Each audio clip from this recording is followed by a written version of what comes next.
Ini yangu confession yakamira sekudai. Ini ndiri mukadzi ane makore 34 ekuberekwa. Ndine vana vangu 3. Confession yangu iri pamunin'ina wangu. Munin'ina wangu uyu ane makore 28 ekuberekwa.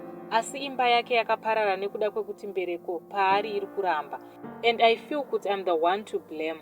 Tichikura baba vedu vaiita zvekurefebhisha mabatteries emota. Saka neudiki ndakanwisa munin'ina wangu battery acid. She was so young at that time neniwo ndaiva mudiki.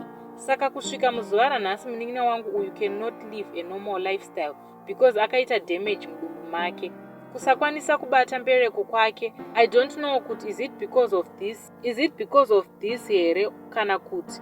I get so emotional pese panoti sisi ko iniwo ndichafa ndisinawo mwana here. Ko imi mukafa ndosara nani. Apa takazvarwa tingori 2 chete. Vana vangu ndakasvika pakungovaramwira kwaari out of guilt. I wish dai havo Mwari vangotora upenyu hwangu vopa iye mwana. As we speak, 2 of my children stay with her.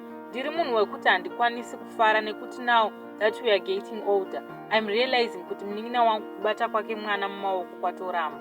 Ndibatsirewo hama dzangu kuti ndizive kuti zvingava ndizvo zvakakonzeresa here kana kuti maybe pane zvimwewo. Kana paine vanokwanisawo kubatsira kuti munin'ina wangu uyu akwanisawo kubata mwana mumaoko.